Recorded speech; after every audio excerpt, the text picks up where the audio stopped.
my name's Dylan Hauge. I'm the executive chef at Three Forks Restaurant here in Jacksonville, Florida, located in Tapestry Park, right on the south side. We serve exclusively only prime beef, the best the money can buy, and only the freshest seafood that we can get. We like to wet age our meats. There's a little less shrinkage than when you dry age, so it keeps the meat very, very juicy. And I can't stress enough that if I could, I would probably pick a wet age over a dry age. As you can see, it's stamped prime, and what it does is it's just packed in its natural juices, which will just keep the meat a lot juicier after it's done broiling.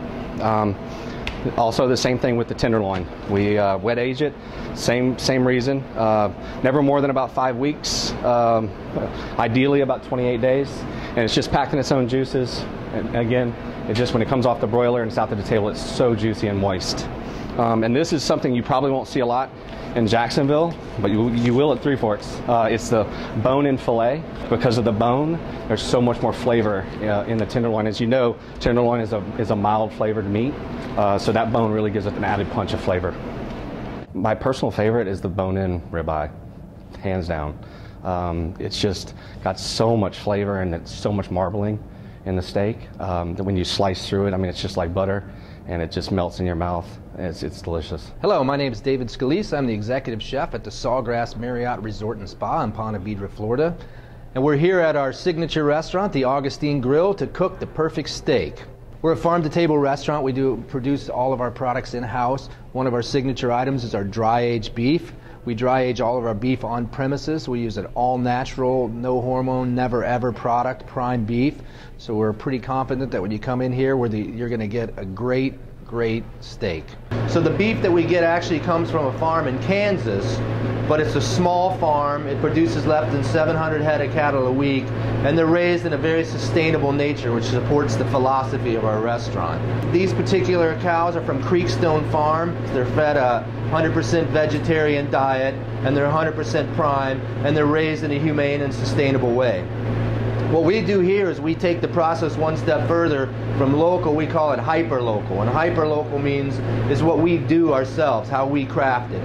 The moisture comes out of this meat. That's why it's called dry aging. And as you remove some of the water, when you cook a steak, in essence, you sear it, and then the water inside steams itself, right? So you kind of steam the meat inside. But when you dry age it and you remove that water, you keep some of the fat inside, so in essence it kind of bastes itself as opposed to steaming itself. So you get a lot more concentrated flavor without as much liquid content in it. So it really gives a great flavor. And the natural aging process makes it tender. That's why we age it 28 days. A lot of times when you go to the grocery store and you get a steak and you say, it's so tough compared to what I get at the restaurant, it's because they don't age it, because it costs money to age it. You have to have a facility to age it.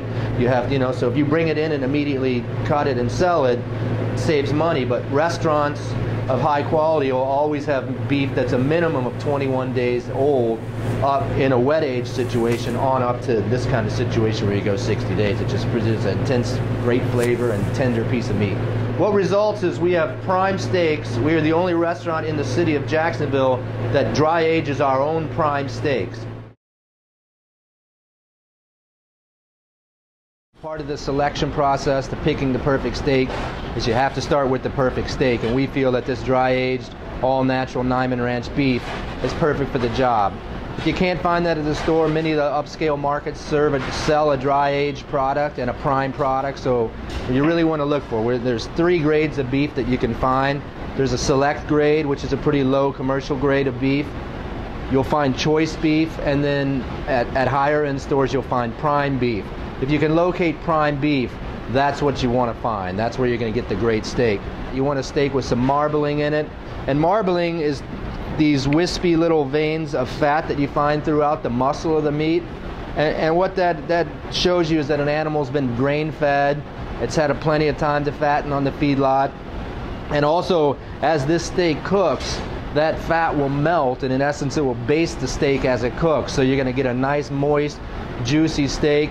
As it cooks, it breaks down, so that helps make the steak a lot more tender. First thing we want to do is we want to get our grill hot while we're doing this. Very important to have a hot grill. So when you're getting your steak out, You go fire up your grill. It's best to let your grill, probably if you're using a barbecue at home, to preheat for about 20 minutes. I close the lid, let it get hot, because you really want a really hard sear on that. And as we go through the cooking process, you'll see that that sear is what holds all the moisture in, keeps all the juices in, gets a nice crust on it. It's going to help build your flavor.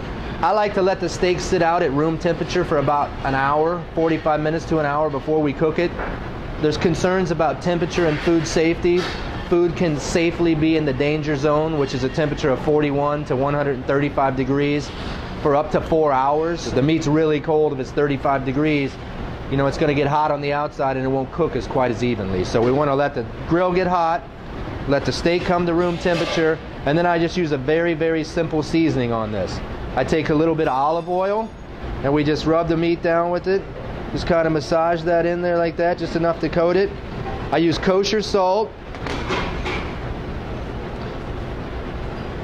We use freshly cracked black pepper, and I use granulated garlic. Now you can buy it at the grocery store. There's granulated garlic or garlic powder. Make sure you get the granulated kind. And what you see, I put a pretty nice crust on this, and we kind of massage that in. And you want it may look like a lot of seasoning, but you understand when you slice this, you're just going to get a thin cross section of the seasoning on a large section of the meat. So you want to coat it on pretty well like that. We'll flip it over. Do the same to the other side. It's important that we don't season the meat.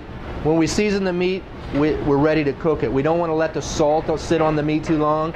It'll pull the moisture out of the meat and be part of the process that could make it dry. So once we season it, we should be ready to go to the grill. There's a couple schools of thought on the grill. At my house, I use charcoal. I think charcoal really gives a phenomenal flavor. It is a little bit more work. It cooks hot, and you have to watch it, obviously, but it really does add a nice flavor. I think if you can cook on charcoal, especially at home, it's really going to help get that flavor for that perfect steak you're looking at. Here at the grill, we do use gas grill, but we have a very high heat. As I said before, it's very important to get your grill extremely hot. We've seasoned our steak, and now we're just going to put this on. And throughout the cooking process, what we want to try to do is to touch the steak as little as possible. We really don't want to keep flipping and turning and flipping and turning. What we want this steak to do is you put it on the hottest part of your grill. We want to let it sear probably for about 5 minutes, 3 to 5 minutes on each side, so it gets a really nice good sear. It gets crispy. It helps cook all those seasonings into it. As the meat sears, it locks all the juices in. So we're going to cook it a couple minutes like this. We'll turn it to get the cross marks on it, cook it a couple minutes, flip it and do the same thing. I like to cook my steaks rare to medium rare. Of course, that's a personal preference, but if you want the perfect steak, don't go over medium rare. So now that our steak is done, you can see the beautiful grill marks on it. What we want to do is we want to let this rest for about 10 minutes before we serve it. And when you let the meat rest, as it cooks, the flame pushes all the juice to the center of the meat. If we let it rest, I usually take my oven at home, put it on warm, turn it off right before I put it in because we don't want to overcook it. Leave it in a warm oven for about 10 minutes while you prepare the rest of the dish, get your salad ready, make your starch, and then when it comes out, it will let the juices relax, the meat will relax, and the juices will come out, and you should have a nice evenly cooked steak throughout. So we'll put that in the oven. So we seasoned our steak well. We got it on a nice hot fire. We seared it, put some beautiful marks in it. When it was done, we put it in a warm oven just to hold it for about 10 minutes at very low heat. We're talking like under 100 degrees, 110 degrees maybe. We let it rest. Now we put a little bit of fresh pea tendrils on here from Very Good Farms. Now we're going to slice into it and see how we did.